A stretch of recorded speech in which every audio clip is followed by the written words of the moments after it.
Hey everyone, welcome back to the DTVC Extra podcast. As always, this is Matt, and I don't know how many times we've buried the DTVC Extra. I don't know how many times I've said, we have no plans to do another one in the future, only for me to come back and do another one, but here we are again. Recently, I watched the new Mutants movie. So at this stage, I've got four Marvel feature films left to watch. So there's some TV movies that I haven't seen yet. But in terms of the feature films, I had seen all but four at that point. Wakanda Forever, Ant-Man, Wasp, Quantumania, and Guardians of the Galaxy 3. So I just had, and also New Mutants. And I saw New Mutants was on Disney Plus and figured I'd just watch it. But after watching it, I was like, there's some meat on the bone for a DTVC Extra. I had some opinions, some thoughts on this that I wanted to get out, and I thought, okay, well, DTVC Extra is a great place for that. So I wanted to talk about the entire kind of mutant movie, saga, or, the 13 or so films that they made in the mutant movies. And so my plan for this episode is to break it into three segments. The first segment is going to be the first three X movies plus X-Men Origins Wolverine, because I feel like those kind of fit together well. And then the next segment is going to be kind of everything between X-Men Origins Wolverine and Dark Phoenix. So kind of everything that's sort of almost contiguous with the MCU, the rise of the MCU, until Disney buys Fox. So that'll be kind of a bigger segment there in the middle. And then the last segment we'll do Dark Phoenix and New Mutants, and then kind of do it sort of, and also, Deadpool and Wolverine, we'll talk about that as well. So it's going to make it more like 14 movies, I guess, that we talk about. But then, kind of from there, sort of talk about where this kind of thing is going. There's three main themes that I'm going to kind of go back to throughout this. The first one, it comes from a sports radio host in Boston, Jim Murray, who he talks about when he sees bands play that he always wants them to play their songs right. He always talks about play them right. He mentioned going to see Sting with his late father the Police with his late father at Fenway Park, and how they were doing like jazzier renditions of their songs, and he was yelling the whole time, play them right. I guess it was like embarrassing his father. But it's the thing, right? When you go see somebody in concert, you want to hear the songs the way you remembered them. I remember my friend and I saw Billy Idol in the early 2000s. He just put out a new album. He knew why we were there to see him. He played a few songs off the new album, which is fine. But for the most part, he played his hits, and he played them the way we wanted to hear them. Also, he was touring with guitarist Steve Stevens at that time, and Steve Stevens, he did an amazing guitar solo in the middle there. So just a fantastic show, but he played them right. And I think whenever you're doing an adaptation, whether it's of comic books or any other intellectual property of some sort, you want it to be as close to the source as possible. You want them to play them right. So that's the first piece of this, is whether or not they're playing them right. The second thing is, when a director or a filmmaker or whoever is playing them right, you then have a studio that is going to sort of gate the ability to play it right based on the money that they allot for these films. And I think that's another theme throughout these Fox movies, is where they decide to spend their money, what ones they decide to spend on, what ones they don't, and how that also can impact these movies. And then the third one just has to do with sort of the whole siloing of these properties, that, Marvel's decision to do this in a different way from DC, where DC has everything owned by Warner, and they make everything through Warner. Marvel would kind of, spin things off to different studios, and sort of how that can affect these things as well. Sort of how the X-Men have been left out in the cold a little bit from this. So why don't we dive in here? We're going in on our first segment here. And of course, like we usually do, we'll do a little bit of a background before we get into the first X-Men movie. And so, in terms of the X-Men comic itself, of course, it starts in the 60s, and it was fairly successful. It was Stan Lee, not Jim Lee. We're going to talk about Jim Lee in a second, but Stan Lee's surrogate for some, the things he wanted to talk about regarding the civil rights movement. And as the 60s kind of go into the 70s, the book starts to kind of fall off, as do a lot of books about teams that they had there. I know, obviously in the 70s, there's the Eternals, which we've talked about on here. Guardians of the Galaxy, I can't remember if that came out then. I know that was one that kind of went through various iterations where it was like going to work or not going to work. So it tended to be that a lot of times more like the lone hero was doing better for them. I think Fantastic Four is probably the one exception to that. I even like the Avengers. I don't know how well the Avengers did as opposed to those characters having their own individual books. But as we get into the 70s, Marvel hires this new writer, Chris Claremont, and I think the guy who was like the editor-in-chief at that time, Jim Shooter, I think that was who it was, just gives him X-Men, says, here, go ahead, see what you can do with this. And he starts by creating the new X-Men, which involves like Wolverine, Storm, Colossus. He makes the X-Men more diverse, both from racial or ethnic makeup, but also background-wise, countries, nationalities, and the book starts to take off. Part of it is that diversity because I think he pulls in more a bigger audience, a broader audience. But then, of course, the storytelling that he does. You get Dark Phoenix Saga. You get Days of Future Past. He's just really, really just bringing this property, this franchise to the forefront, and it becomes Marvel's #1 property. Now, as the '80s go on, Daredevil becomes ascendant and then starts to drop off at the end of the '80s. Spider-Man, we've talked about on here before, becomes more ascendant as the '80s go on, especially with the black costume and then Todd McFarlane's run. But throughout that, it is the X-Men, and Chris Claremont's X-Men in particular. He's working with people like Louis Simonson to create more books, so they start putting out things like New Mutants. They bring back the old team and call them X Factor. And so as we get into the later part of the '80s, starting going to the '90s, there's sort of a young group of writers, kind of a little bit younger than Todd McFarlane, but around that time. Not just writers, but artists. So you've got Jim Lee, even younger is Rob Liefeld. He's probably the youngest out of that crew. And they start working on the books, and I think there's a sense also that Chris Claremont was stretched too thin. I wonder, too, if Marvel, there was maybe some inside stuff going on there. But essentially, they kind of work him out as we get into the early 90s. He's credited on X-Men 1, which is that sort of that iconic cover. There's multiple covers that they did, but that was Jim Lee's book. But if you watch the documentary on Chris Claremont's X-Men, Louis Simonson talks about having the trouble that she had working with Rob Liefeld, where it was essentially she would create characters and he would draw something completely different, and she really had no recourse to deal with that. It was almost like they were sort of being pushed out at that time. But then, of course, when they give the reins over to guys like Jim Lee, Liefeld, Niceza, etc., a bunch of them jump ship and form Image, right? So Liefeld goes, Jim Lee goes, of course, and but even with what was left behind, the characters that Claremont had created were so powerful, so strong, that it led to the X-Men still being the #1 property throughout the '90s. Of course, there's a cartoon on Fox, which was huge, and so as you get into the late '90s, early 2000s, and studios that had bought the rights to Marvel movies were looking at potentially adapting something, X-Men would be top of the list. And so we think of Blade as kind of being that first one because it's the first Marvel movie that comes out since Howard the Duck. And so we kind of look at that one as maybe kicking off that Marvel movie era. And to some extent, I think that's the case. But when you watch Blade, you also see a lot of what was contemporary at that time for just, straight up action movies, straight up vampire movies. And then also, Blade kind of also continued a trend of, I don't want to say it more like street level heroes that you could use. And, generally they weren't Marvel at that time or DC. They'd be more like, Dark Horse, someone that like Barbed Wire or something like that, The Mask or, something along those lines. And so Blade kind of fit that mold, but at least Blade showed that you could make a successful Marvel movie. By the same token, when Fox was starting to put together their X-Men movie, there was a sense of how successful is this going to be? Batman and Robin had just come out and flopped, and a lot of times, we've looked at this in the past, that when you get a flop like that, so whether it's, Batman and Robin, you think of Superman 3 in the early 80s, those flops tend to inform the studios on what they want to do for projects, and there was a sense from Fox's side of man, do we want to even do a comic book movie? Now, I think Blade helped a little bit, but I don't know how much Blade was informing their thinking on this. I think it was more the fact that the X-Men were big at that time, and they felt like they had something that they could do with this here. I mean, the property, the property itself was making them money from the cartoons that they were producing. So I think they thought they had at least something there. But if you look at it from a budgetary standpoint, they don't put a lot of money into this first movie. One of the things that's interesting too is not only did they not put a lot of money into it, but from a casting standpoint as well. Some names like Patrick Stewart, I think they thought they maybe they would like a bigger name than him, but he was more. I remember reading Wizard at that time. There was a poll about who you'd want to play the X-Men, and everybody wanted Patrick Stewart to play Professor X. And so, and I think also Bryan Singer insisted on that because even though he wasn't a fan of the X-Men comics, he was a fan of Star Trek: The Next Generation. So he was insisting on doing that.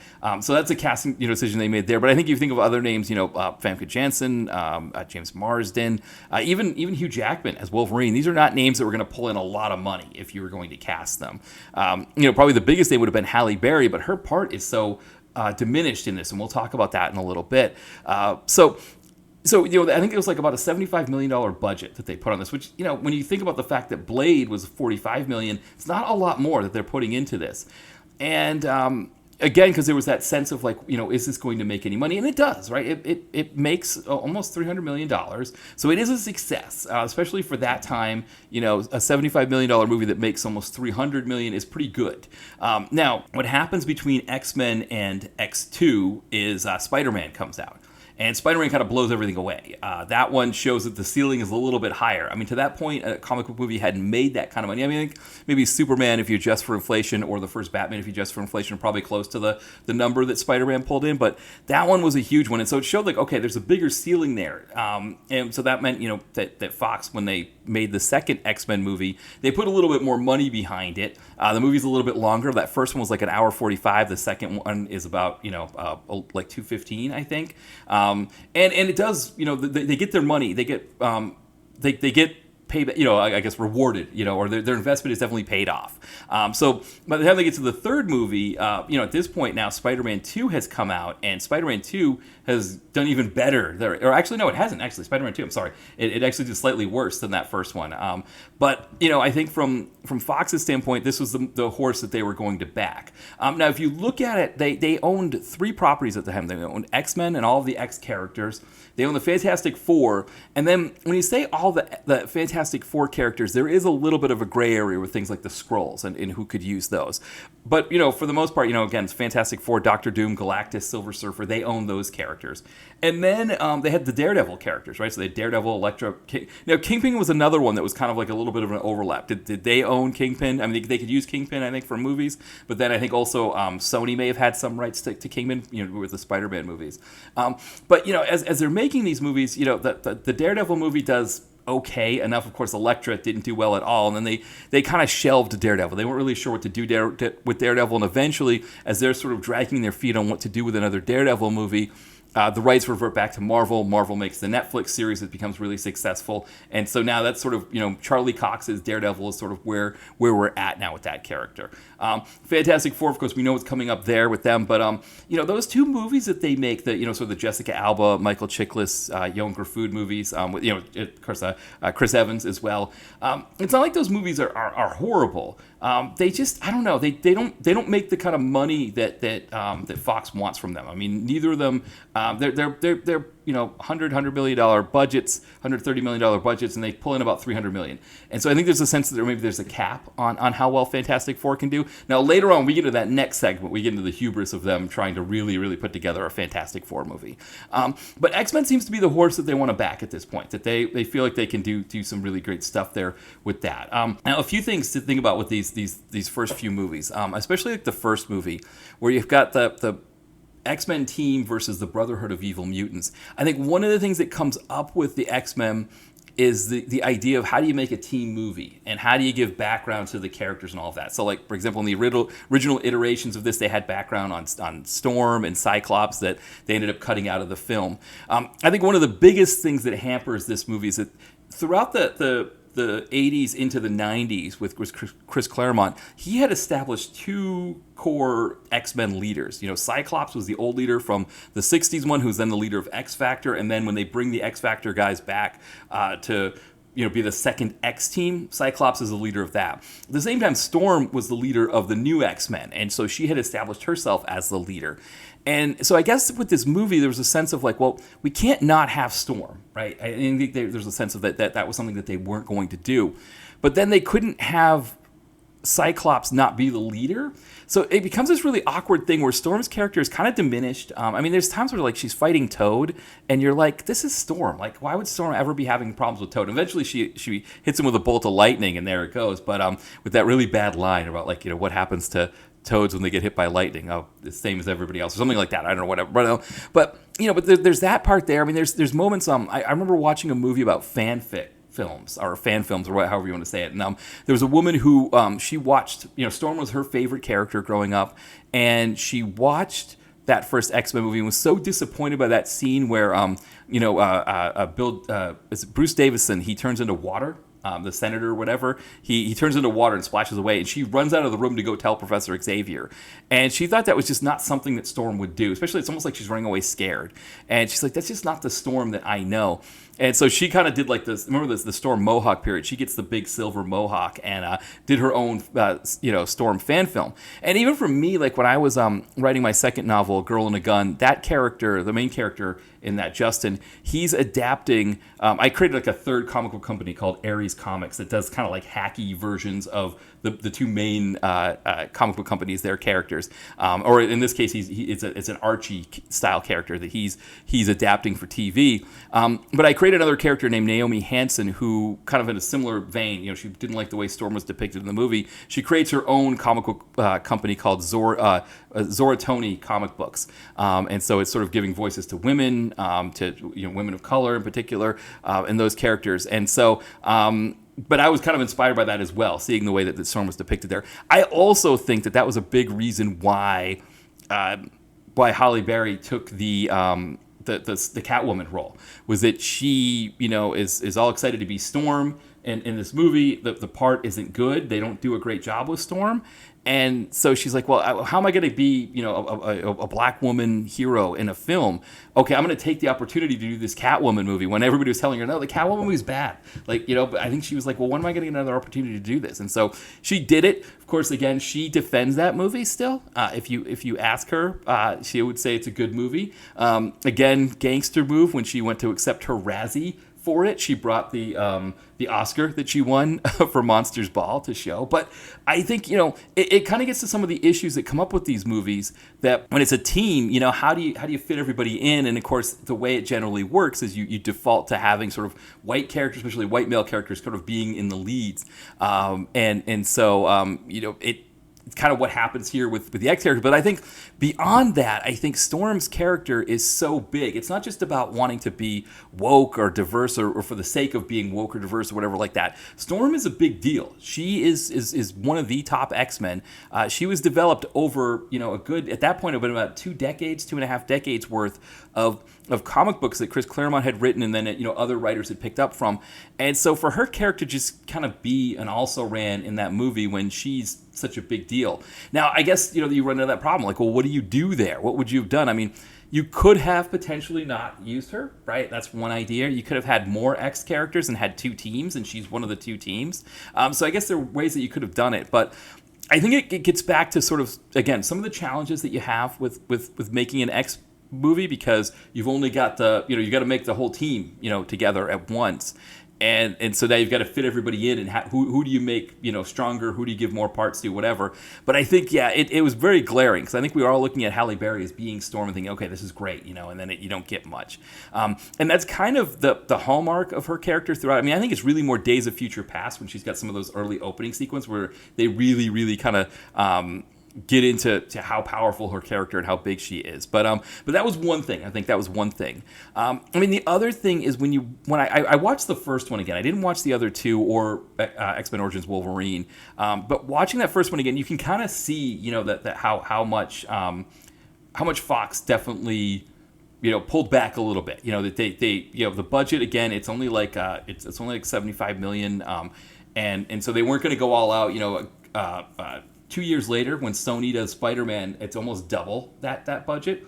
And of course, it comes back and it makes like almost 3 times as much money, on that extra budget. So it really knocked it out of the park. But you can kind of see some areas where they were like, yeah, we're not going to spend as much here. The other thing is Bryan Singer, I think he was telling everybody, don't read the comics because I don't want you to be influenced by the comics. That gets back to the whole play 'em right thing. No, be influenced by the comics. You want to see the comics. You want to know what they are. And I guess all of the actors, they disregarded that, and they definitely went into the comics and understood who the characters were. So that was another big piece. Finally, I think as I'm talking about this first one here, the two big things also is we get Ian McKellen as Magneto. He is a fantastic Magneto villain. He plays the part so well. I absolutely love him, and it's almost like when they were going to when they reboot this thing, sort of kinda in the early 2010s. it's who are you going to get to play Ian McKellen? It had to be someone like a Michael Fassbender. Like they kind of put themselves in a situation where it had to be someone that good to be able to take on this role in a younger version because it's so fantastic here. And then there was one other, of course, the Hugh Jackman thing. I can't forget the Hugh Jackman thing. Hugh Jackman, apparently like when they brought him in, he wasn't their first choice for this role. I think they were thinking of somebody like Russell Crowe is the name. I was drawing a blank. I draw blanks on names sometimes here, but Russell Crowe is who they really wanted, and he was like, I can't do it, but hey, there's a fellow Aussie here that might be interested, and Hugh Jackman takes the part, and apparently like early on he was having trouble, and they were thinking about firing him, and then he just sort of he got it to click, and he really got after it, and now he's become that character so well. And the funny thing is that he's someone that wouldn't have cost as much as some of the bigger names that they were looking at to play this part. But now he costs too much, right? As we get into this next section here, when we talk about these other movies, he ends up costing too much. So when they get to the third one, right, the third one, they want to do the whole Dark Phoenix thing, which is interesting, right? Because they end up doing the Dark Phoenix thing again when they do with the kind of this rebooted version of the movies. And again, I don't know that it's I didn't hate either of those 2 or 3. I haven't seen them in a while, but I don't remember not liking them or not being fans of them. But that third one, that's the one that they decide to put all the money into. That's the one that they go, okay, we're going to put in $200 million on this, and it only does like marginally better than the second one. It's like they're $50 million despite costing over $100 million more to make, and I don't know. I'm trying to, with from Fox's standpoint at that point, I think they felt like they had established something good enough at this point that they could then move on to doing what they were going to do. And their plan was, after X-Men: The Last Stand, or the third X-Men movie, was to do a series of kind of origin movies. The first one, of course, being X-Men Origins Wolverine, but then they would do, a Magneto origin story. And so a couple of things happen, right, between 2006, where we get X-Men Last Stand, which doesn't do horribly in the theater, but could have done better. So it's not like this huge standout. I mean, again, the next year, Spider-Man, it seems like every year, right, Spider-Man is on the heels of these X-Men movies, and it's killing these X-Men movies. So you've got, 2 years after X-Men comes out, Spider-Man comes out and does a good, almost $500 million more. And then, X2 comes out in 2003, and 2 years later, 1 year later, it's 2004 for Spider-Man 2. It doesn't do as well as the previous Spider-Man one, but still does a good, almost $400 million more than X2. And then you come back with Spider-Man 3, right, which comes out, again, a year after X-Men Last Stand, and does, a good, almost like, $400 million more, $450 more. And so it's like each time, X-Men's trying to do their thing, and they're just getting, Spider-Man's coming out and just showing them what's possible, like where the money is there. And so I think there's a mindset there of like, we need to focus on one person the way that Spider-Man is focusing on one person, right? So one hero. And of course, who would that hero be? It would be Wolverine, right? It would be Hugh Jackman. He's the one that people resonated with the most out of these movies. He's the one that kind of comes to the forefront as the movies go on. That's the guy, right? That's who you want to have in this. And so, we get X-Men Origins Wolverine in 2009. Now, something that happens before that, of course, is we get Iron Man in 2008, which really changes the game. That's Kevin Feige. He comes in, and he is like the king of, we're going to play him right. He gives you this Iron Man with Robert Downey Jr. in the lead that, from a money standpoint, it does well, right? It does really well. But it changes the game on what's possible with these kinds of movies. And so I think, I was trying to think of what else had come out between then. I mean, we've got also, The Incredible Hulk was pretty good. Punisher Warzone. Batman Begins, I think, comes around this time, 05, 06. We get that Superman Returns movie that wasn't that great, and then, of course, Dark Knight comes out in 08. Dark Knight just sort of kills everything at that time. But, we were looking for authenticity. We wanted these things to be, again, play them right. You got to play them right. And so when Fox comes in with X-Men Origins Wolverine to sort of end out this early period that I'm talking about here, their version of these characters they put in, the version of Deadpool, which is just ridiculous. The kind of like half like cameo of Gambit, like not really using him. I mean, all of it is just so fugazi. it was the wrong thing at the wrong time. Like we were all in a state of we want to hear you play them right, and we were getting play them right in a lot of different places. And so yeah, X-Men Origins Wolverine, it was the wrong time for that movie. And so when this comes out, and I was like, yeah, it was like almost a year after Dark Knight. So when this comes out, X-Men Origins Wolverine, after kind of a lackluster third entry in the X-Men movies, to then have this come out that was supposed to be kind of their big starter. It was time for, as Hunter S. Thompson would say, an agonizing reappraisal of the situation. And so, I mean, I don't know what else to say about X-Men Origins Wolverine that I haven't in other ones before, like when we talked about Deadpool and those kinds of things. But it's like, I don't know why somebody didn't just say to them, like, what are you doing with Deadpool? Like, what makes you think you can do a different Deadpool? And if you're going to do a different Deadpool, why is it this different Deadpool? Like, what is the thought process behind any of that? They didn't use Gambit in the first 3 movies, so why haven't you used Gambit yet? Okay, if you're going to use him, why is he only going to have this little tiny part? Why aren't you going to make a bigger deal out of the fact that you're bringing on Gambit? You still had other people that, if you think about how the 90s into the 2000s played out for Marvel with X characters. Cable was a big deal at that time. Deadpool was a big deal at that time. We hadn't seen any of them in those first 3 movies. We were excited to see them. We don't get any Cable at all, right? We just get we get these guys. So it was almost like the most tone deaf movie that I that you could think of. And the other thing too, if you're thinking about it from a Fox standpoint, is that you had the Elektra movie, right? And that should have taught you some lessons about playing them right. Because Elektra is a movie that could have been a hit if done well. But they don't use a proper version of Typhoid Mary. The story's kind of hacky and all over the place. And so they should have looked at Elektra. I think their mindset with looking at Elektra, it might have been like kind of the Isaac Perlmutter sense of like, oh, well, it's a woman-led film, so that's why it did badly. No. Elektra did badly because it was sautéed in wrong sauce, and the fact that they couldn't look at the fact that 4 years earlier they had made this movie that was so sautéed in wrong sauce that it busted. This causes them to have to essentially in a way start over when they get back. I mean that's the best way to think of it. And so 2 years later they start over with X-Men First Class. So. Maybe this is a good place for us to take a break so you can hear about one of my books. So we'll stop here for a minute. You can hear something about Nadia and Aiden. Then when we come back, we're going to get into that period of time between X-Men First Class through till just before we get into Dark Phoenix. So we'll be back with that in just a bit. Check out my newest release, Nadia and Aiden, available now. Told in a unique dual first-person narration style, Nadia and Aiden explores what it means to be American from the standpoint of 2 kids who grew up in France with an American mother. It also looks at how we define family beyond DNA and blood relations, when life isn't always that simple. You can find Nadia and Aiden on Amazon in paperback, Kindle, and Kindle Unlimited. The link is in the podcast description. All right, we are back, and now, we're just after X-Men Origins Wolverine. It is the 2010s. The calendar has turned. And, at the time, as we talked about, after X-Men Origin Wolverine, the plan was to do an origin story for Magneto. And what they do is they scrap that and decide to do just an origin story for the kind of the older X-Men in general. So you've got origin story of Magneto, of Professor X, of Mystique.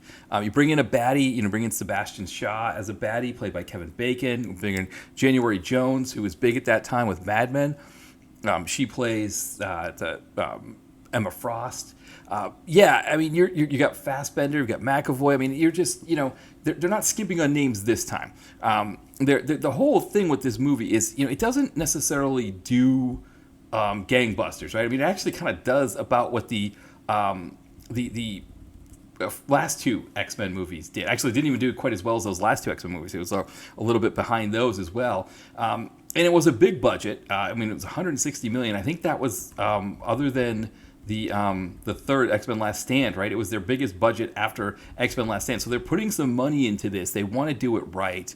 And I think what it does is, even though the movie doesn't do as well in the box office as they may have hoped for, they kind of needed to reestablish our trust because they had lost a lot of trust and a lot of goodwill with that X-Men Origins Wolverine movie. I don't know that I've seen. I'm trying to think of other comic book movies that are that bad, that did that much damage to a brand. I mean, obviously the Fantastic Four, we're going to be talking about in a little bit. That one definitely does that.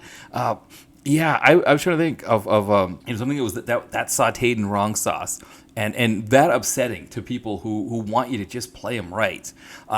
So they really had to come in and really establish this. So this is a situation where Fox does something that I think is unique at this time period. It's I shouldn't say unique because it was something that Kevin Feige and the Marvel Cinematic Universe were doing as well, and that is you put money behind the project.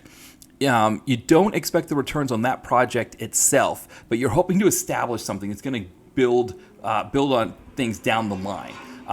And so I mean, because another example of this is that 1 month after this comes out, Captain America: First Avenger comes out. Roughly the same budget, does roughly the same amount of numbers in the theater as well. So not this massive, huge hit, but it really established something huge. I mean, essentially sets up Chris Evans to be right there with Robert Downey Jr. as sort of the anchors for that MCU.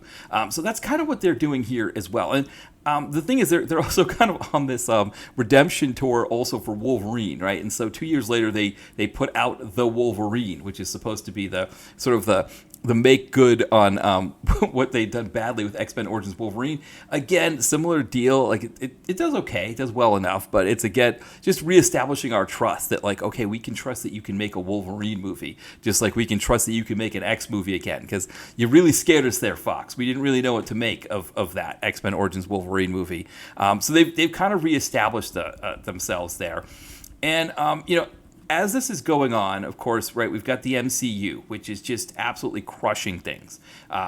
You've got Avengers coming out in 2012, so that really kind of ups the game again. So Fox is here trying to reestablish themselves, trying to get trust back, while the MCU is like, no, we're going to put out back-to-back billion-dollar earners, right? We're going to do Avengers, we're going to do Iron Man 3. And even when they have duds like Thor: Dark World, they're not duds, right? They're still making a decent amount of money. And now they're starting to do things like Guardians of the Galaxy. I mean, the X-Men were supposed to be the premier Marvel team, and here is Kevin Feige and company and James Gunn just pulling some team out of the doldrums. I mean, Guardians of the Galaxy was a comic book in the 90s. I remember, like, it would go through various volumes. They would try it. Okay, we think we've got the special sauce that'll make it work this time. It lasts for like 12 issues and it's gone. That's kind of what would happen with that.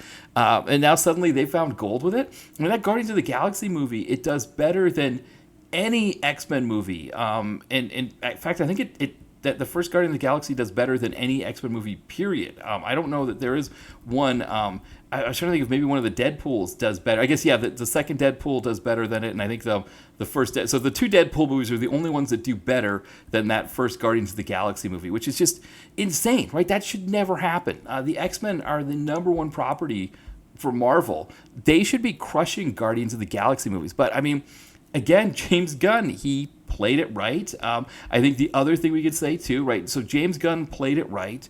The budget was there. Marvel put the money behind the budget, and so you end up with a solid product that it's something that builds, right? So now, granted, when we get to the third Guardians of the Galaxy movie, and they're putting $250 million behind the movie, and it's doing only marginally better than this first Guardians of the Galaxy, right? There is a cap to how well the Guardians of the Galaxy can do. I mean, the X-Men should have a higher cap than a Guardians of the Galaxy movie. We'll see when they start. I guess we did see finally what it looked like with Deadpool and Wolverine, but. Fox was sort of chasing this kind of thing, and it's interesting as well that, like, before it was the Spider-Man movies that were crushing, now it's the MCU movies, right, that are causing that problem. But again, our trust has been reestablished. So yes, Marvel is the MCU is killing it. They're changing the game. They're sort of putting the onus on Fox to kind of get it together here and make something work. And they do, right? They do, I think, as well as we could expect for them in 2014 with X-Men Days of Future Past, where they marry this new X-Men team that they established in X-Men First Class with the old X-Men team from the movies in the 2010s. In the 2000s. We get Halle Berry's kind of redemption arc where her character does a better job. Elliot Page as Kitty Pryde is really great there, but also we get Patrick Stewart and we get Ian McKellen back, right? So those guys are fun. We meet Bishop, and then we have Wolverine kind of go back in time. So he's like sort of, connecting these two different X teams. So they do it right. They get it to work. This is the one, they put $200 million behind it, so they're not skimping on this one either. Again, I think they would have liked it for it to make more money than it does. So it's like almost $750 million, which I think that's a pretty good number for that. But, the thing was, you need to build off of this, right? You need to make this success that you get from X-Men Days of Future Past. You need to kind of grow that from there, build on these things, because this is what the MCU is doing, right? They're building off of these things. Now you got Captain America Winter Soldier that comes out, right? And it puts a hurting on Amazing Spider-Man 2 to the point that Sony gives up on Spider-Man and says, okay, let's just make MCU Spider-Man movies from now, right? Go to Disney and ask, can we make movies with you? I don't think that offer was ever on the table for Fox. I think Disney probably targeted Fox, 20th Century Fox for takeover, and I don't think they ever were going to offer that lifeline. But anyway, okay, so Days of Future Past is a huge success.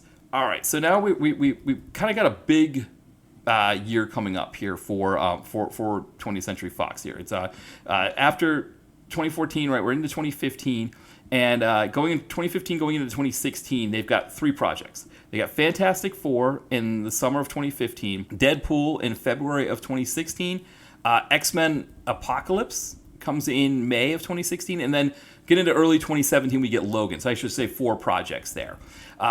So look at where their money goes, right? Because we were talking about this, right? 1 is play it right, but 2, where are you putting your resources? So they put $150 million or $120 million behind Fantastic Four, $178 million behind X-Men Apocalypse, while they put $58 million behind Deadpool, and they put $97 million behind Logan. Which are the ones that are successful, right? Deadpool is, I think it's the most successful Fox mutant movie, right? It does better than any of them. I think from a pure number standpoint, it is by far the best. And not by far, because I think there's other ones in the 700 million range, but it's up there. It's one of the best. Logan is, I think, probably critically the best of those, right? It's the one that's kind of considered like the best as a film overall, but also no slouch at the box office. At a $100 million budget, it makes $616 million back.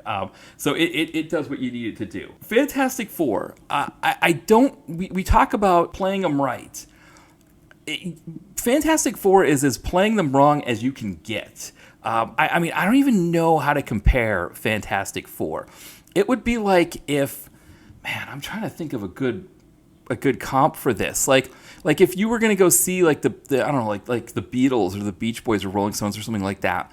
And 1, they're not even playing their songs. They're doing like these jazzier versions. But 2, it's like their kids playing the songs, right? It's not even them playing the songs. Like you pay all this money to see the Rolling Stones, and like Mick Jagger and Keith Richards are like sitting off stage while their kids are performing and doing a horrible job performing. And I don't want to say the actors did a bad job in this movie. It didn't work on any level.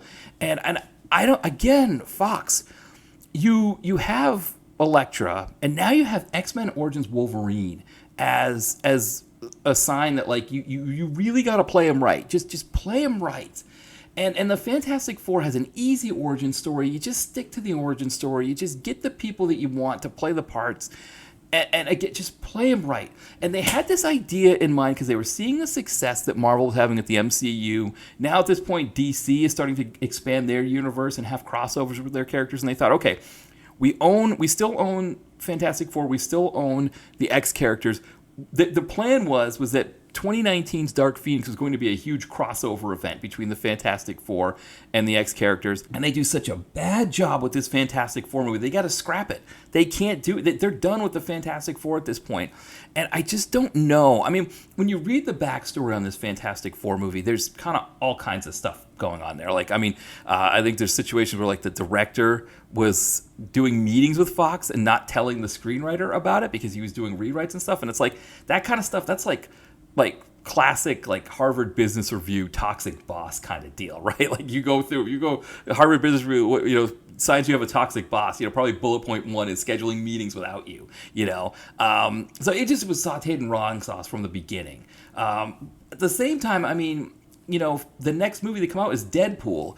Deadpool is Fox. I don't know if they just didn't know who Deadpool was, which is a bad thing, right? If you're working with a property and you don't know who the characters are that you're working with, which is a huge advantage, right? That Kevin Feige had with Marvel, is that he knew all the characters, knew what they were about, and knew how to adapt them.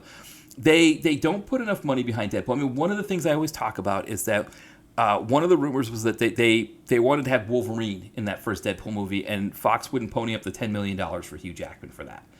So you're going to tell me that you're going to spend $120 million on this fugazi, sauteed in wrong sauce Fantastic Four, but you can't put up an extra $10 million on Deadpool? And of course, Deadpool, you know, kills that movie financially. So that one does a really good job. Then we get to X-Men Apocalypse, which is the one that they put a lot of money behind. I think $178 million. I think it's like the most they've put behind a movie since that X-Men 3 movie. So they have huge hopes for this. Days of Future Past was $200 million. So actually they put more behind that one than this one. So okay, all right. So maybe we got another thing to talk about here. I somehow I'd forgotten that they put $200 million behind Days of Future Past, which was worth it, right? The money that was there.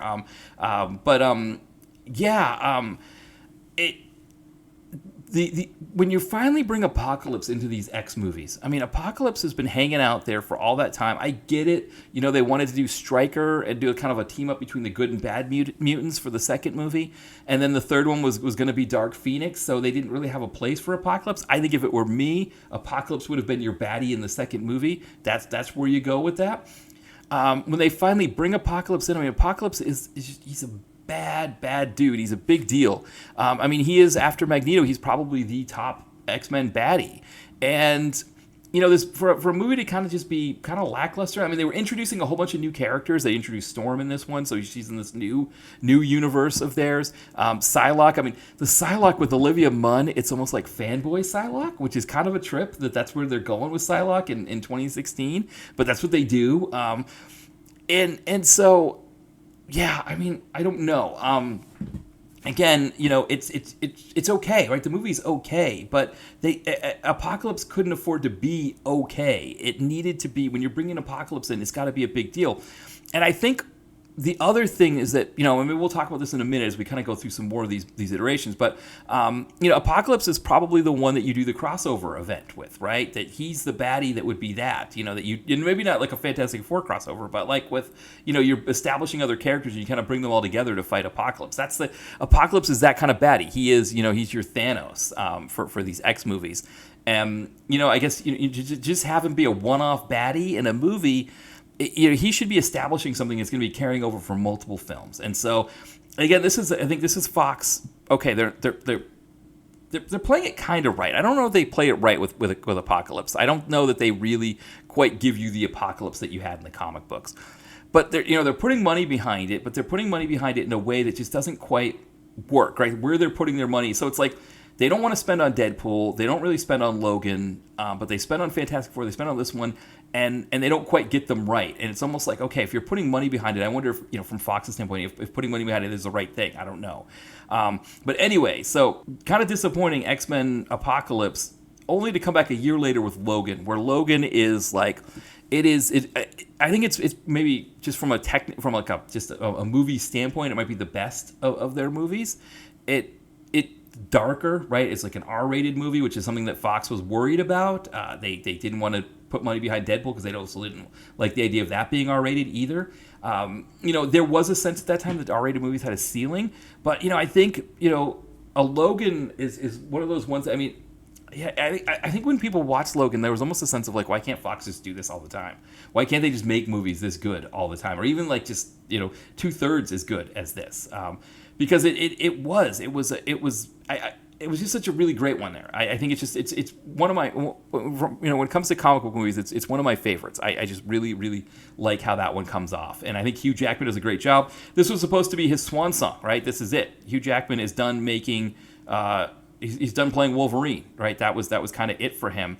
And to be fair, like it was kind of. We have one more movie before we get into Infinity War, which is Deadpool 2, which we'll talk about in a second. But it was kind of like the end of something big when we thought that was it, that he wasn't going to be playing Wolverine anymore. And I do think on some level that the fact that they did that probably didn't help them much when we start getting into the Fox buyout. But again, that's the big piece, right? Is that the Fox buyout's gonna hurt things. But anyway, okay, so Infinity War comes out.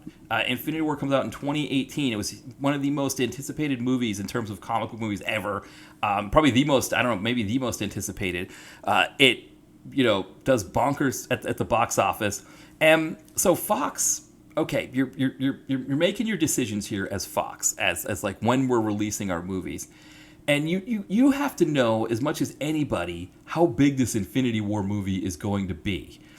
And so you release Deadpool 2 less than about 3 weeks after Infinity War comes out. And I just don't know why that was the decision to make. Because this movie, the Deadpool 2, was probably one of the best ones.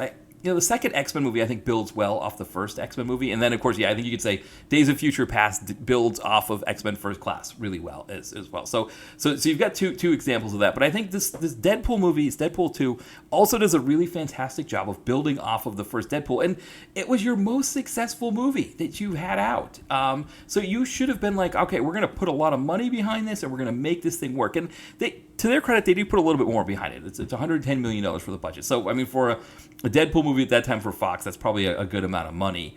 And, I mean, it only pulls in about, I say only pulls in $785 million. I mean, that's still, if the budget was double that would still be a good number to pull in $785 million. But I think it would have pulled in more because if you look at all the other movies that come out around that time, they were all riding this huge wave that was coming in between Infinity War and Endgame. And Deadpool is the only one that doesn't really do better than its previous iteration, at least not to a large extent, right? I think it does like a couple million more than the previous movie. So it's like but it's right there. It's the only one that really doesn't have a huge bump from the Infinity War into Endgame period of time.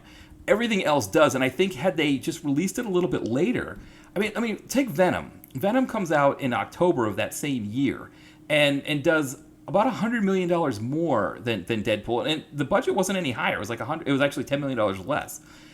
You're gonna tell me that Deadpool 2 wasn't a better, it wasn't as good as Venom? I mean, yes, Venom was fun. I enjoyed Venom, but it wasn't, Deadpool 2 should be crushing Venom at the box office, but it couldn't because it was still kind of buried under Infinity War. I mean, Ant-Man and Wasp, yes, it doesn't do as well as Deadpool 2 does, but for an Ant-Man movie, this is the best one in the Ant-Man series in terms of money-wise, right? It's like over $600 million. Captain Marvel, this is the only billion-dollar earner for Captain Marvel, and, so here's Fox, right?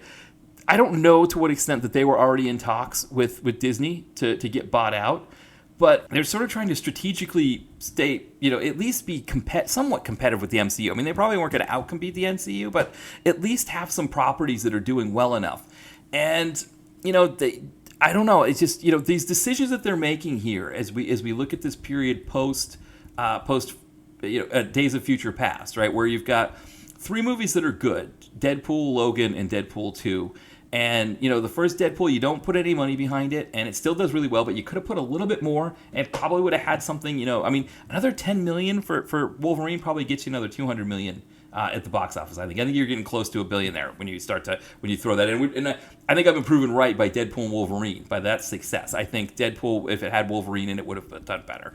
Logan is just off the charts, just a fantastic movie. Those are the ones they don't really put any money behind. The ones that they do put the money behind, they're sauteed in wrong sauce. And then Deadpool 2, you had to know, you had the empirical proof that Deadpool 1, that this the Deadpool works, right? That there's a market out there for that.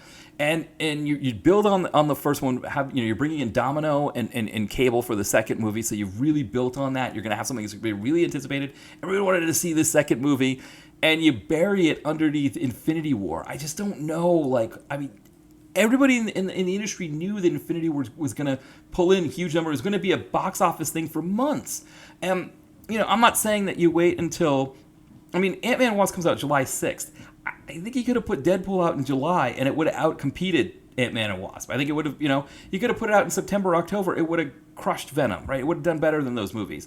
And why it needed to come out in May of 2018, I don't know. I don't know what the point of that was.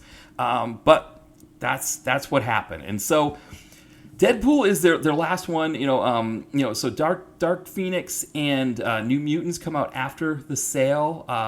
Dark Phoenix is still a 20th Century Fox movie, so the sale was announced before Dark Phoenix comes out, but it's still technically a 20th Century Fox movie. And then New Mutants comes out, of course, 2020. So we'll talk about those in a bit. So I think we've kind of hit the end of this segment here. I guess the takeaway from this period is that you had some real inspired stuff here. You had some stuff that could do really well. So now it's like the times where they're playing them right? And so they play them right for X-Men First Class. They played them right for Days of Future Past, the two Deadpool movies and Logan. The times that they were playing them right, they weren't putting the money behind them necessarily, except for Days of Future Past. Or they weren't releasing them at the right time. And then they're putting money behind things where they're not playing them right. The Fantastic Four dud. So they're not making the right decisions. While at the same time, it seems like everything that that Feige and the MCU is doing is working, right? It's pulling in huge numbers. Even things that are bad, like Thor: Dark World, are still putting in decent numbers. So I think that we get to the end of this year, we look at our final segment. It's kind of interesting to see that you've got the best characters, Marvel's most popular characters. There shouldn't be a ceiling to how well you can earn, but you've got to be playing them right. You've got to be putting the money in the right time. You've got to be releasing them at the right time. You've got to be doing all those kinds of things. And it's just, unfortunately, we get some good movies here, though, for sure. And so it's interesting as we kind of rumble into the Fox purchase, Disney purchasing Fox, and sort of what comes in that aftermath here. So why don't we do one more break, and then we'll come back and we'll wrap it up with that. It's the early 90s in L.A. The war on drugs is raging, and Detective John Bainbridge is the LAPD's secret weapon against crime. Former Special Forces in Nam, he's a cop on the edge. When he and his partner Geary uncover a potential human trafficking ring, it doesn't take long before John Bainbridge realizes this thing goes all the way to the top, which doesn't scare him. That just means they'll fall that much harder when he takes them down. Part send-up and part love letter to early 90s action films, Bainbridge will take you back to the golden days of Canon, PM Entertainment, and AIP. You can get it in paperback or on Kindle and Kindle Unlimited from Amazon. Follow the link in the podcast description. Hey everyone, before we get stuck in on this final segment here, I just wanted to quick pop something in here. So in this segment here, as I'm talking kind of about, sort of how Disney can start to incorporate the X characters and the Fantastic Four characters, I mentioned a couple things about Guardians of the Galaxy Volume 3, which I hadn't seen yet before I recorded this. And one of the things I said was they could have introduced the Fantastic Four characters in Guardians of the Galaxy Volume 3. Well, now that I've seen that movie, I know how absurd that concept is, right? That there's no reason to even think about that there. That movie was really great on its own, didn't need anything like that. So that's the first thing I wanted to say, because I think anybody listening to me say that probably be like, yeah, maybe you should watch the movie first, Matt, before you decide on whether or not we could introduce the Fantastic Four in that movie. So that's the first thing. The other thing is I did make a comment, too, about how going into Deadpool and Wolverine, Marvel was not getting MCU, they weren't getting the hits that they wanted. And like a movie like Guardians of the Galaxy Volume 3 should have been $1 billion earner. Again, after seeing Guardians of the Galaxy Volume 3, I kind of get to why that wasn't $1 billion earner. It was definitely my favorite of the three movies. It's maybe my favorite, at least up there, one of my favorite of the MCU movies so far.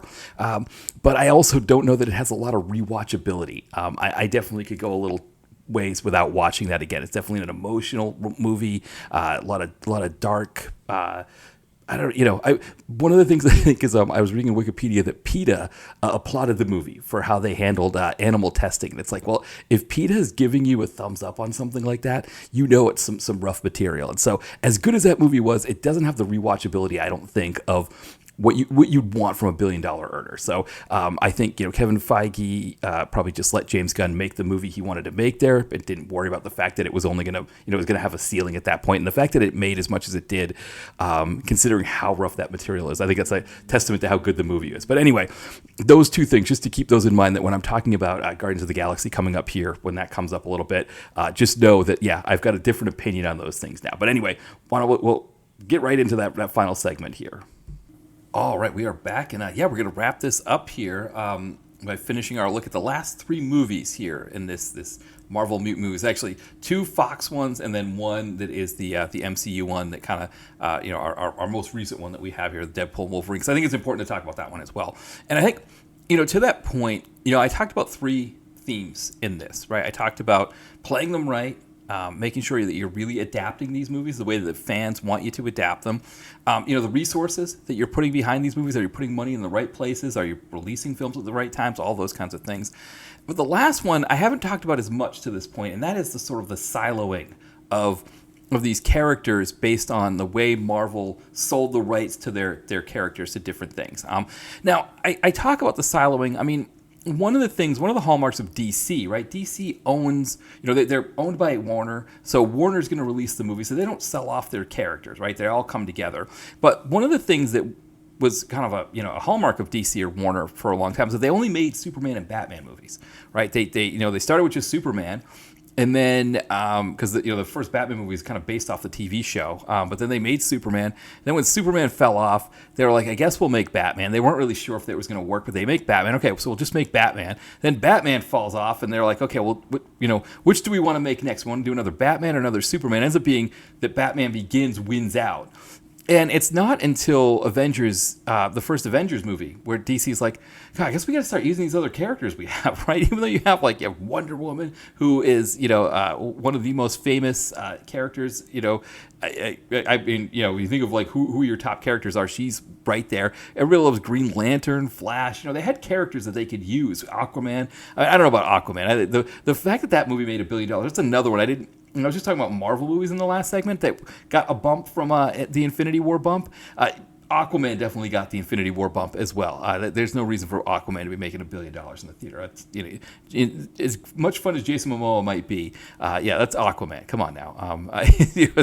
But they focus on those two characters, and I think that's one of the things that you could run into now that more of these characters are now finally under Marvel. Is when are they going to use them all? Right? They're going to be starting to silo with these characters, or they're siloed, but they're going to probably shelve characters more often. So instead of having to worry about them being siloed off and not have a part in things, now they're more likely to be shelved. I mean, when was the last time we heard anything about Moon Knight? I mean, She-Hulk, right? That was a fun series there with She-Hulk, but I guess a couple bros didn't like the twerking scene or something like that, and they said, okay, we'll figure out what to do with that. I mean, it was kind of creepy the fact that they had Tatiana Maslany's face on another actor. It was kind of weird. That was kind of weird. But otherwise, it was a fun show. I really enjoyed that. But anyway, so we're seeing that now that people are being shelved, right? People are characters are disappearing. But when they were siloed, one of the interesting things is that when Disney bought Marvel, they were buying both the comic book series or the comic books and the rights to make the movies. And that's an interesting difference because when Marvel was just making the comics and then they were selling off the rights to the movies individually, they wanted all the movies to succeed. And so they would do comic book tie-ins, they would do everything they could to kind of build up the characters, but they had a vested interest in seeing everything succeed. But when Disney buys Marvel, and they're buying both the comic books and the movie part of it, right, Marvel Studios, now it's like, well, our Marvel movies are competing with the Sony Spider-Man movies, and they're competing with the Fox X movies. And so while they end up forming a partnership with Sony to make the Spider-Man movies, because there was no partnership with Fox, they essentially go to work on diminishing the X characters within the comic books and starting to bring the Avengers more to the forefront. So essentially, they're kind of trying to undo all of the work that Chris Claremont did. That foundation he lays down in the 70s, going into the 80s, that makes the X-Men the most popular characters for Marvel. Something that grows in the 90s into the 2000s. Disney goes to work on dismantling that, and so now the X characters aren't as popular, right? They aren't as big. Now there's two big exceptions, right? It's Wolverine and it's Deadpool. Those two characters, you can't diminish them at all. But that's one of the things that's happening over the, probably like the mid 2010s, as we get into like to the Avengers Endgame piece.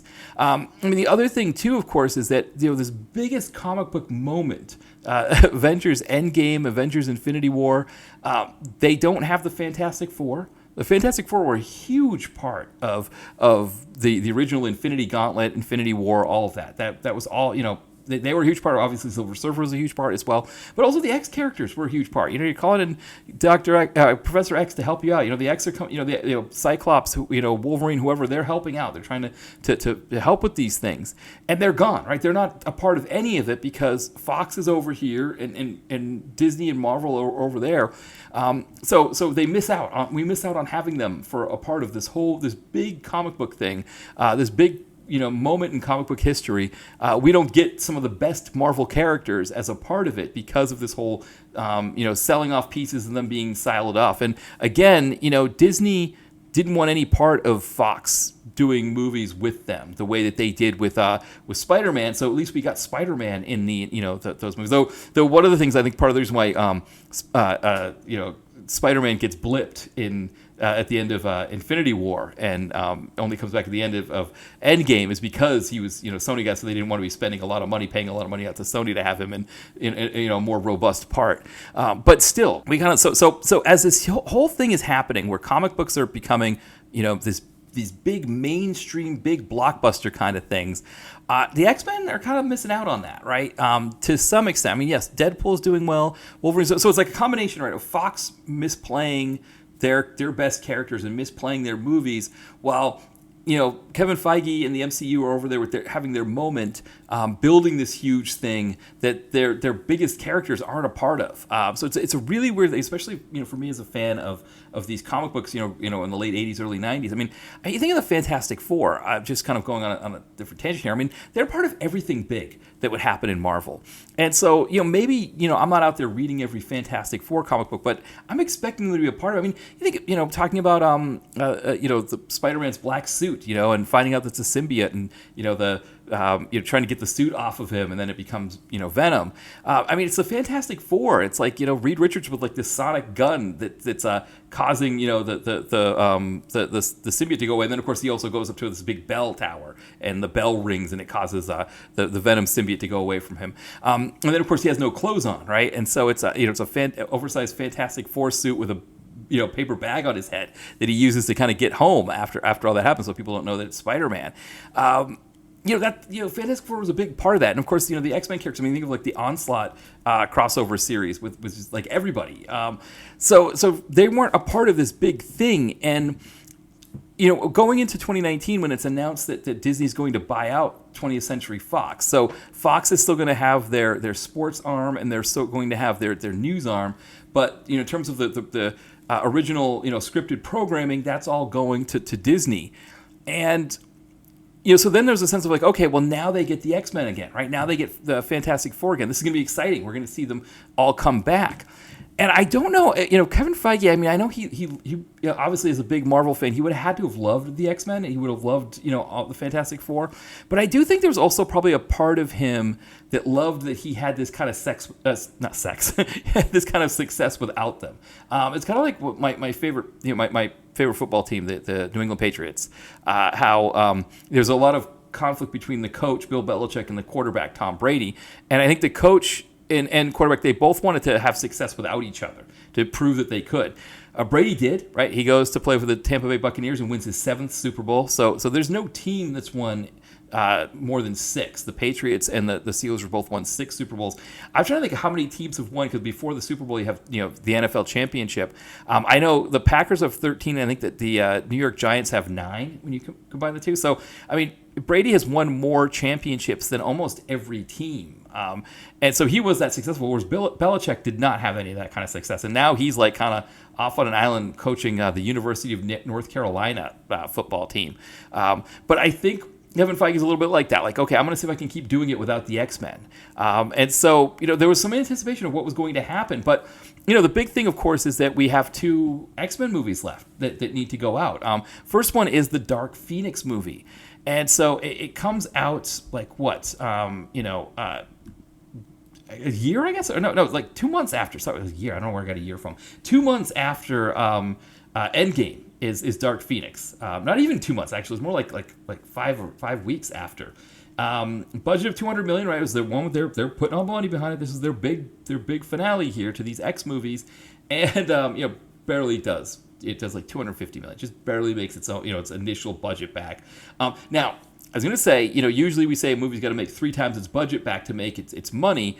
I don't know how much Disney put into advertising for Dark Phoenix. I don't think they put much. I don't think they put much money at all behind that movie. So it just kind of was there. It was just kind of its own thing. Because if you look, right, in 2019, you've got Captain Marvel, you've got Endgame, and then you've got Spider-Man Far From Home. So Dark Phoenix was kind of the odd one out. And, Disney really didn't care. It was kind of one of those, like, hey, it wasn't our money. We don't really care how it does. And so it was kind of an afterthought. I mean, I barely remember any commercials. There weren't a lot of commercials out at that time. So, I mean, $250 million, it may have actually turned a profit considering how little Disney put behind it.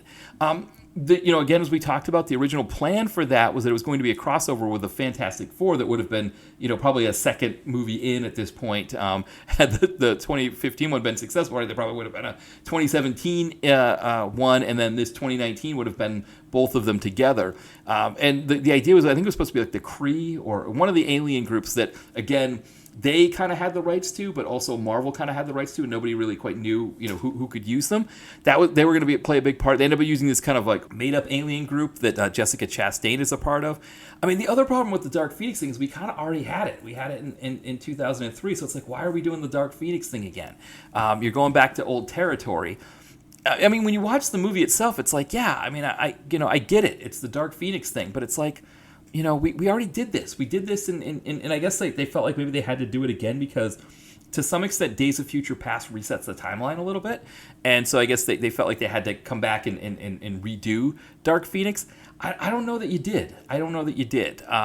So you have a combination of things going on here. We've got, Fox is putting the money behind it, right? They are putting the money behind it, but the idea is kind of sautéed in wrong sauce. Like you already did, a third X-Men movie that was, a Days of Future, was a Dark Phoenix, right? You had 1, 2, and then Dark Phoenix. Now I guess it's like what 1, 2, 3, and then Dark Phoenix. It's like, are we just going to always do this? Is this, I mean, if Disney hadn't bought out Fox, we were just going to keep doing a Dark Phoenix every 3 or 4 movies, so it wasn't really necessary. I mean, there's so many other stories that they could have used, that they could have brought in here instead of doing another Dark Phoenix movie. But anyway, so that was one of the things. But then again, Fox puts the money behind it to make the movie, but then when Disney gets it, they don't put any money behind it because it's like, this isn't our movie. We do the MCU stuff. We don't really care about this X-Men stuff. And I think Kevin Feige is like, at some point I'll incorporate the X-Men characters, but it's not really a priority for me right now. He didn't really seem to care that much about it. So that's Dark Phoenix. And so I think I don't know if it was so bad that it deserved to only make $250 million. Like, I don't think it's that bad of a movie. I think, but, considering what Fox's track record was at that time, trying to think of some of the other comps to it. I mean, I think, X-Men Apocalypse is probably a good comp. That one made about like $550 million. That's maybe that's the cap for this. Maybe $500 million for this. I mean, the fact that it only does $250 million is not, the fact that Disney didn't put any money behind it isn't the only reason why it does bad, right? It's not, it's more of the same from Fox, of them just, I don't know, not quite getting it. I mean, I don't know why there was a sense of like, we got to do more Dark Phoenix, Again, like I was talking about, this movie should have been a follow-up to Apocalypse, where, again, if you were going to do a crossover thing or whatever, Apocalypse is the big baddie, right? And so you're going to kind of build up to fighting him the way that the MCU did for Thanos. But, that wasn't what they did. So, okay, so we get that. We get another big year, though, for the MCU, while, that Dark Phoenix is an afterthought, right? We just talked about we got three billion-dollar earners for them. Captain Marvel was a billion-dollar earner, which again I think a big part of Captain Marvel's billion-dollar earner was the fact that it was riding that wave of the in-between period. Because again, when we're going to talk about this in a little bit, when we get to the Marvels, that movie doesn't do well at all. And I think part of the reason why it didn't do so well, I think part of it was Captain Marvel itself probably wasn't going to do that well. It wasn't a billion-dollar movie. It was riding this wave. People were excited to see what Captain Marvel was all about, especially when they teased at the end of Infinity War, right? So you're like, oh, who is this Captain Marvel? I want to check this out, So it was kind of riding that wave. Again, Avengers Endgame, 2.7 billion. I mean, what? Just insane. And then they released Spider-Man: Far From Home, July of 2019. 1.1 billion. So we're doing all right here. That's it for the MCU, or for the Infinity Saga of the MCU, right? They're putting a period on it. Now they're going to move on to some other stuff, and they've got all kinds of ideas, right? They're going to start Disney Plus now. They're going to start doing TV shows in addition to movies. They're all excited to kind of build all this stuff up. Where does that leave the mutants, right? Well, we have one movie left in the can. We have the New Mutants movie. And it had been pushed back on a lot of delays and a lot of things going on with it. It wasn't an expensive movie to make. It was only $67 million. It was kind of, always sort of a back burner kind of thing for them. But I think their mindset was that the way that they wanted sort of Deadpool and Wolverine to be these spin-off franchises, so that they would have the main X-Men movies, and then you have these sort of spin-off things. That was their plan for New Mutants. New Mutants was going to be something similar to Deadpool and Wolverine. And I think it had that potential. I mean, when I watch the movie now, finally having seen it, it feels a little bit like Ghost Rider: Spirit of Vengeance, in the sense it's almost like a direct-to-video comic book movie. Another one like that is Punisher: Warzone. This feels like it could fit with those three. Like you could watch those three as an interesting triple feature on a night. I'm trying to think. I don't know. Spirit of Vengeance is on anything, or I think Warzone might be on Pluto.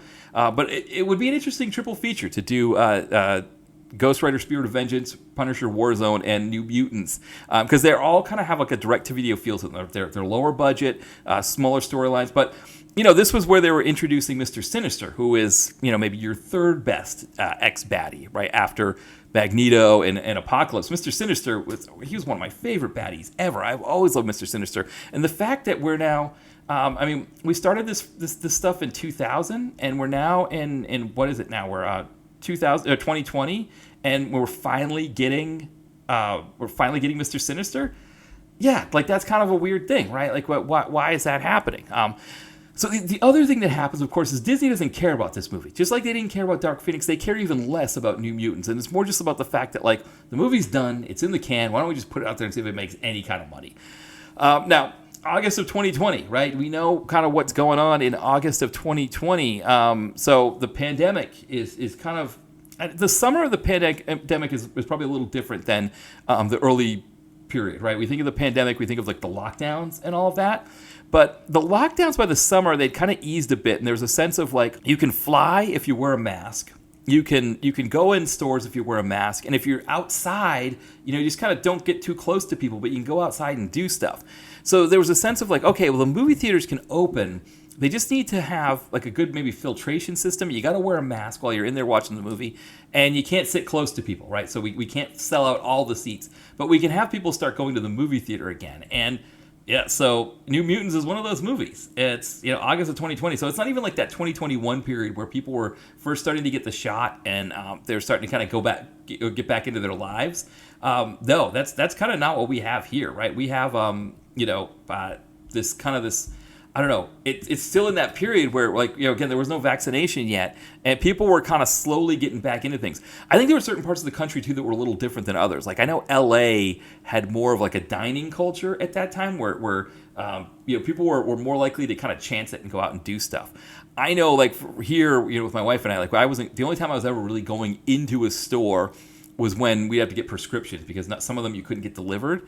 Otherwise, we were getting everything delivered, or if I go to Starbucks had a window that I could pick things up from. I'd go to places where I could do that, where I could pick things up at the window.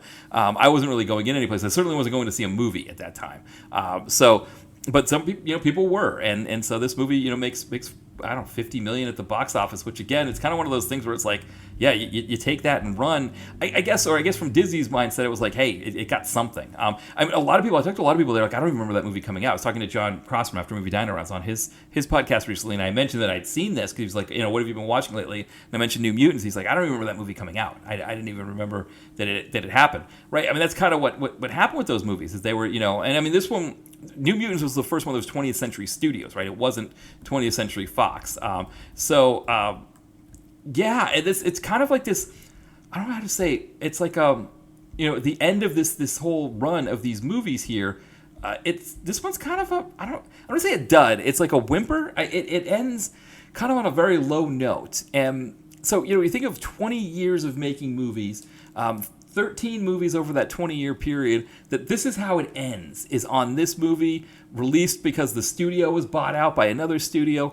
Again, we're going back into these themes here, right? Of, first off, playing it right. I think for the most part, this, New Mutants plays it right. It's kind of like this one location in an asylum. They're sort of giving us a slight introduction to Mr. Sinister, but we don't really see Mr. Sinister. It's just a sense of like he might be coming. But I think the characters that we get in this, we get Cannonball, we get Mirage, we get Magic, Sunspots, and Wolfsbane. They're all fun characters. They're characters that you'd want to see in more stuff. You'd want to see them on TV shows, I think, more than I'd want to see them in movies. But even sticking them in movies, I would love any of these characters to just show up in an MCU movie. I think they all work. They're all fun. I mean, I think a TV series is probably the best bet for this. But for this to be the last one, and of course it wasn't intended to be the last one. They were planning on doing like 3 movies from this series before the buyout happens. So this was a planned trilogy that they were going to do here. But again, I think they played it right. I mean, in terms of money, I don't think putting more than whatever it was that they put behind this. It was like 67 million, it says on Wikipedia. I mean, 75 million is probably, a good amount to put behind this movie. It didn't need to be expensive. It didn't need to be this massive one. And I know one of the things was that they wanted to do more practical effects because they wanted to kind of have more of an eerie sort of gothic horror kind of feel to it, which I think does come through well.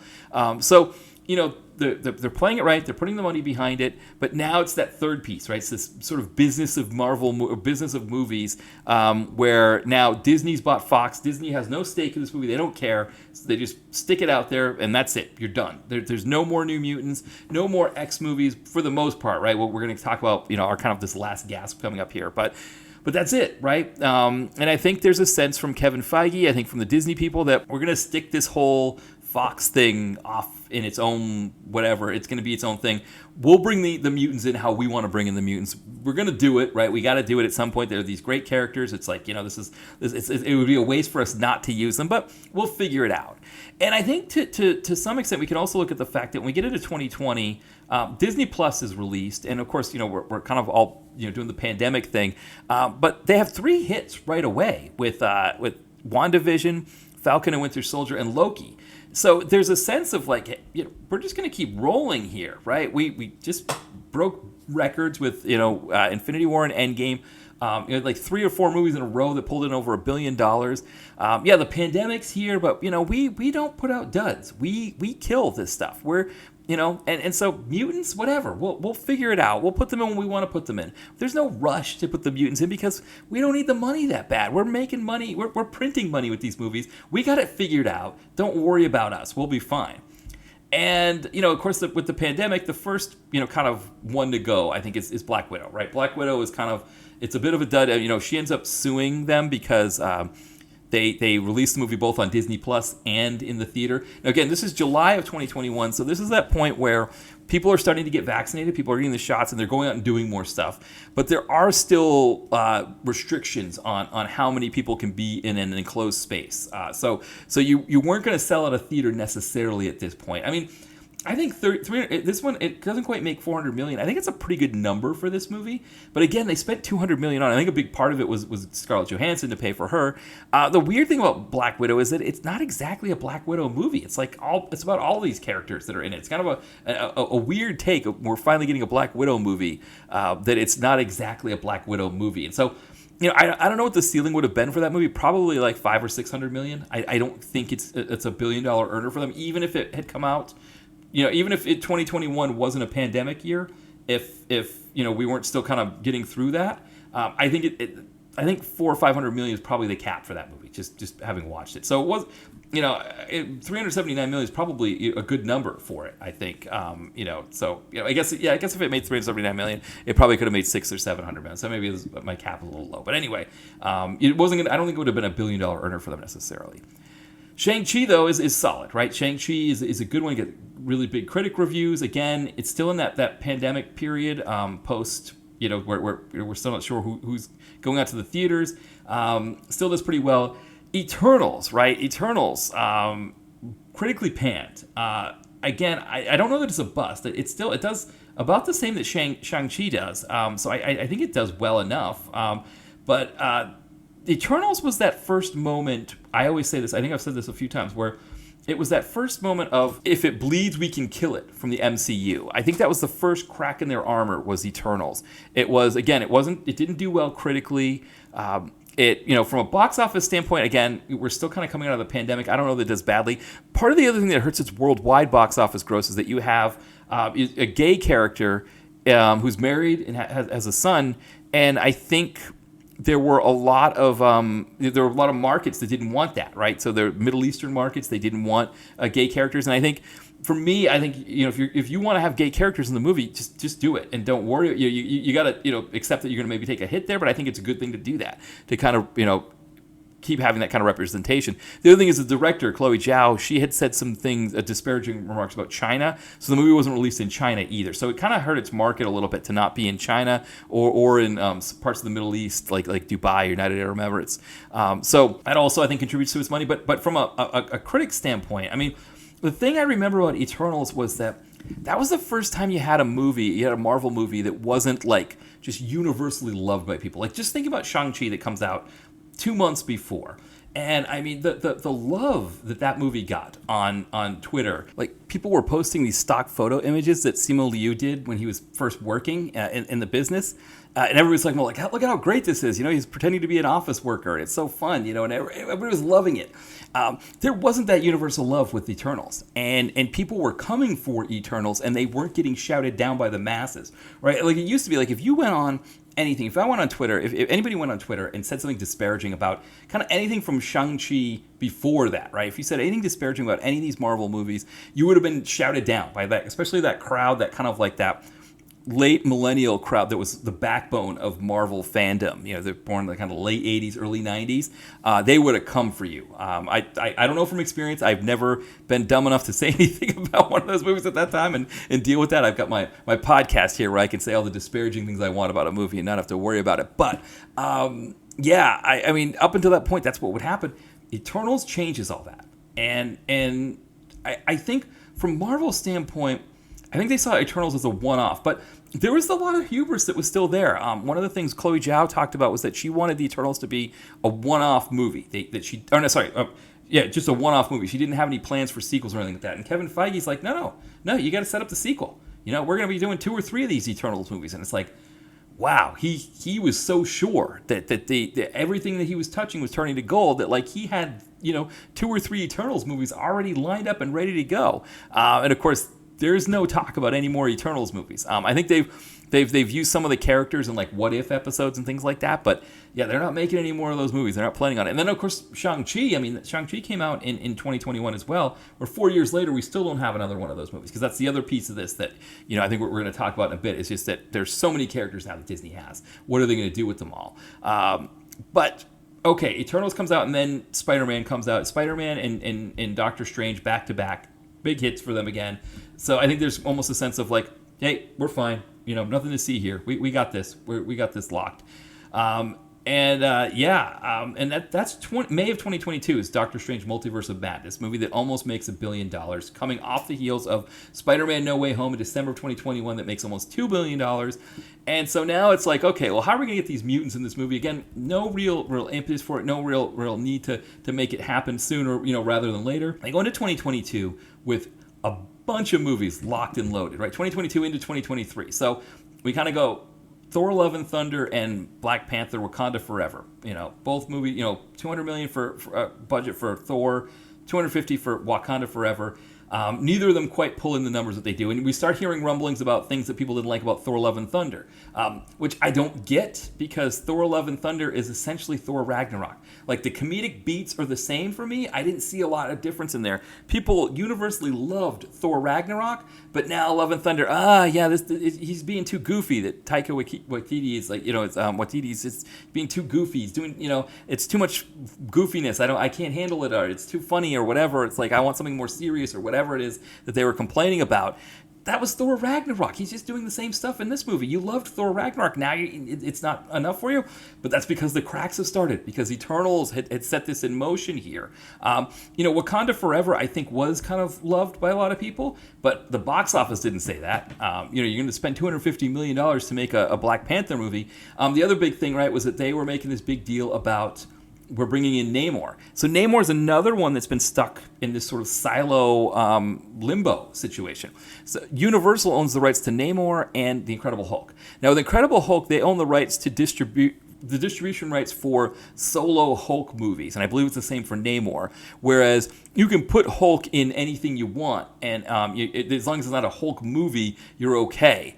Namor, I think, is a similar deal. That's why we haven't seen him to this point, and it's kind of like a different version of Namor that they use in Wakanda Forever. I haven't seen Wakanda Forever yet, so I'm kind of curious to see what it's like.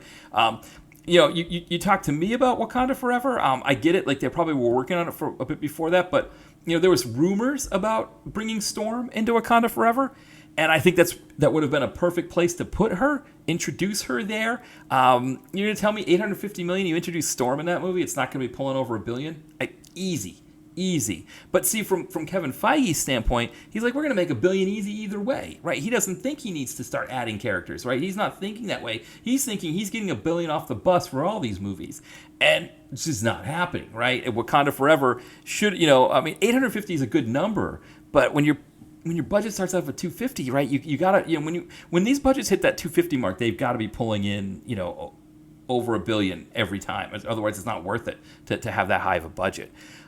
Okay, so we've got Wakanda Forever again, and then we get into 2023, and this is where Marvel, the MCU has their own agonizing reappraisal of the situation, which you wouldn't have thought, with how well things were going into 2020. The high that they were riding after after Endgame, even after you have that second Spider-Man movie that also does really well. There's a sense that they can't do anything wrong, and there's no need to ever have an agonizing reappraisal of things. But let's get into 2023 here, because first off, they spent $200 million on an Ant-Man and Wasp movie, and it does about not quite $500 million in the theater. So okay. First dud out of the pot. And again, it's just furthering this narrative of people dumping on Marvel movies, right? They've kind of had it with them. Guardians of the Galaxy Volume 3, that one kind of was more beloved. But again, it's similar to Wakanda Forever. $250 million budget, pulls about $850 at the gate. Again, when you're putting that kind of money in, you're expecting $1 billion. And again, thinking about what Guardians of the Galaxy was, that was a franchise similar to Iron Man and Captain America, where each movie made successfully more than the other one. This was supposed to be the $1 billion earner for Guardians of the Galaxy, and they don't get there. And then we get the Marvels, right? November of 2023, the Marvels comes out. And it's interesting. Wikipedia says the budget is $375 million. IMDb is more like 220, something like that. I think to call the Marvels 375 would be like, you'd have to call all these movies like in the 300s, I think it's including the advertising budget, which you shouldn't do. The advertising budget is kind of a separate thing, but that's why you say a movie needs to make 3 times its gate, which again, even at 220, this movie doesn't make its budget back. And one of the things, right, that comes at the end of this movie, the end of the Marvels, is we get Beast, right? We get, what's his face? Kelsey Grammer as Beast. Now, I should point out that a couple times we've teased some X characters. Like we had Professor X in Doctor Strange Multiverse of Madness. So we have teased X characters a little bit, but again, it's more like just a teasing. Like I know Patrick Stewart was like, yeah, I don't really like what they did with my character in that movie. That was kind of not that fun. I thought we were going to come back. I thought they were bringing me in. I thought they were having Professor X be a part of the MCU, and that's all they did. It was kind of whatever. And then you have this Beast thing at the end of like this like post-credit sequence in the Marvels. And I think they, Feige and company, they were expecting this to be like, oh man, it's the X characters. Oh, it's big. It's coming now. It's all a big thing. And people were like, what do we care? Like, no, this is Fugazi. And I think, he was planning on some kind of maybe big rollout for the X characters. And so after the Marvels, it was time for, again, the agonizing reappraisal of the situation. There was comments about, too much content out there, the TV shows and the movies. I think it's not so much that it was too much content with the TV shows and the movies. I think what happened was that with the way the MCU had built up going into Infinity War and Endgame, the movies were events. And now the movies didn't necessarily need to be events. I could watch this whenever I want on Disney Plus. I just got to give it some time to come out. The TV shows, I'll watch them when I want to on Disney Plus. So there was no impetus to make things happen at a certain time. There were no more events to that same extent. And so they needed to get that back. They needed to do that again. And so who comes in to be Marvel's savior? And I don't know how much it ends up being their savior, right? I think it's more like, again, I think Deadpool and Wolverine is like a one-off in the same way that maybe, the Spider-Man combination with Doctor Strange Multiverse of Madness, Spider-Man No Way Home, they were kind of one-offs, that were like almost like a, kind of putting a finger in the dam, and a hole in the dam or whatever. That's kind of what Deadpool and Wolverine is. But I think the thing that's really important about Deadpool and Wolverine is that, one, it's the movie that I don't think it's the movie necessarily that that the first Deadpool should have been.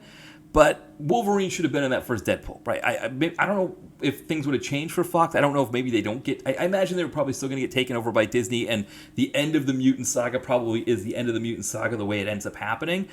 But I don't know. It would have been nice to see if maybe they had put a little bit more money into the first Deadpool. It had Wolverine in it. But anyway, we're getting that now. I think this is part of the genius, maybe a little bit of Kevin Feige, is that he was able to pivot here and say, you know what? Okay, I screwed up with this whole mutant thing. I was going to do this big, long rollout thing. Let's just do a movie now. We'll have them be a part of the multiverse. But also, I think to pay homage to these movies that came before Iron Man, that was an important thing as well, to say, like, hey, you know what, these movies lay down the foundation for us. So it's not just going to be Deadpool and Wolverine. We're going to bring Elektra in here. We're going to bring in Blade. We're going to kind of pay a nod to Chris Evans' Fantastic Four. And what it did, I think, as a movie, I think what was important about this was that the characters that they were using in these, yes, you had Deadpool and Wolverine who were Gen Xers and kind of older millennials were bigger fans of them, I think, than these sort of younger millennials who kind of came in to the MCU and kind of know it more as an MCU thing than a comic book thing. But for us, right, it was our movie. I think Kevin Feige, made the movie for people who were born in the 70s into the early 80s. So this is yours. This is what you get to have. And it was everything that we would have wanted in one of those movies. I think the only thing that was missing was we didn't get a Ghost Rider, right? We didn't get Nicolas Cage's Ghost Rider, but everything else was there that you could have wanted from that movie. It is, by far, right, the most successful Marvel movie that has come out since... it's the most successful since No Way Home, but I think other than Doctor Strange Multiverse of Madness, right, which even that one it still did quite a bit more than it. They haven't had a success since then. Brave New World and Thunderbolts kind of died out after a bit. They're hoping that Fantastic Four First Steps will do well, but I don't know. I don't see it doing as well as Deadpool and Wolverine. But I think as we're kind of wrapping this up because we're kind of closing up, but Deadpool and Wolverine is this footnote to the Marvel mutant movie legacy. It showed just how important those characters were and how you needed to get them back in, you needed to make them happen, and how much they needed to be appreciated and needed to be loved. And I think also too, just how successful those characters are and how important they are and how much they were missed as this whole MCU thing was growing. I think for a lot of us, we wanted those characters in these movies, and to see them all here suddenly and be like, oh, why can't they all just be together, And again, it's this whole siloing thing, right? Kevin Feige's like, oh, I got my own idea what I want to do with Blade. I got my own idea what I want to do with the mutants. We got our own Elektra in the Netflix series, right? So we're not going to do anything else with these characters, or maybe you do whatever. But there's just no plan to do anything else with them. And I think there's also a sense too of like, they have so many characters now that it's like, well, we're not ever going to see anything with these characters again. It's almost like this is kind of it. I mean, maybe we get Deadpool back for some of these Infinity War movies or these Avengers movies. I don't know though. I don't know if we'll see that or not. But I liked it. I think it was a really great footnote to these these Fox mutant movies. To have it, not only have it be as good as it was, but also to have it earn the kind of money it did. But I think also for Kevin Feige to acknowledge how important these movies were, that there wouldn't be the movies that he was able to make and make all that money off of without this foundation that was laid down by these other movies before it. We get Blade back just as, kind of to tell kids out there, like, hey, yeah, you were young for Blade. You might have been like 7 or 8 when Blade came out, but man, Blade was it, right? For Elektra, for Jennifer Garner to be able to say, like, hey, let's give you a better ending than what you had with Elektra. Channing Tatum to be like, hey, Gambit, character that like Fox could not figure out what to do with, despite how awesome Gambit was. Gambit is like one of the top mutant, one of the most popular mutant characters, and Fox couldn't do anything with them. And to say like, hey, yeah, we're gonna even just give Gambit his moment in the sun, and just be like, yeah, we're gonna make this work. And you see him there, and you're like, oh, this is so awesome. And then again, Deadpool and Wolverine, finally seeing them team up and make it happen and look as good as we want it to be, and for all of it to work. And so I think it, if it had just ended on that New Mutants movie, it really would have been sad to see it kind of just fizzle out like that. That the main thing that kills it is a corporate takeover, and that's what ends this saga of these movies. And to have like kind of this little footnote here, I think is kind of a fun thing. For me, when I talk about these movies, we're kind of wrapping up here. This third segment I thought was going to be the shortest one, and ends up being the longest, which is I guess how it always works. But for me, I know that Kevin Feige's probably got some idea about how he wants to get mutants in these movies. I'm of the mindset of just start putting them in. You start throwing them in. I think, I had this idea that Wolverine should have been in Brave New World. I still think that would have been great. I think Storm should have been in Wakanda Forever. I think you could have started sprinkling them into other ones. Longshot, right? You think of Longshot, who was never used in any of these movies. Yeah, imagine if you insert him into Guardians of the Galaxy 3. You think that's probably good for another $100 million? I mean, it's interesting. I wonder. I feel like it would be. I feel like that would have gotten you something. The other thing is I know they have this whole Fantastic Four First Steps thing. I mean, Guardians of the Galaxy 3 should have been the introduction to all of this stuff, right? That should be where we finally meet Galactus. That should be where we meet Silver Surfer. That should be where the Fantastic Four, maybe they even have their origin in that episode, that movie, and you just have them, going up to space and they get the radiation or whatever. Guardians of the Galaxy 3 should have been the introduction to all of that stuff instead of whatever. I got to see the movie. Maybe I'll watch it and be like, I'll change my mind on that. Again, it's one of the 3 feature films that I haven't seen yet, so I could be wrong. But I think the whole 2021 into 2023 should have just been introducing all these characters, and not the way they did it in the Marvels, where it's some kind of crummy, multiversal end scene with Kelsey Grammer. No. You should have been starting to bring these characters in, have them, kind of enter in. Then maybe, there's a point where they all come together with a big X-Men collaboration movie, right? Where you've brought them, they've all kind of come together. Maybe, Dr. X, maybe Professor X, right? Maybe he. There's different ways that you could have done it too with the whole Infinity War piece, because it's like, oh, well, wouldn't they have wanted to help fight with the heroes to defeat Thanos? Probably, but you could have done something like maybe Professor X is the one who gets blipped, maybe him and Magneto, and maybe nobody else really, depending on who survives the blip, maybe there are people who didn't feel like getting out there and fighting or something. You could easily explain that crap away, but yeah, I think. These movies these movies that have been doing kind of lackluster because Kevin Feige thought, hey, I've got the special sauce and I'm just going to keep printing money.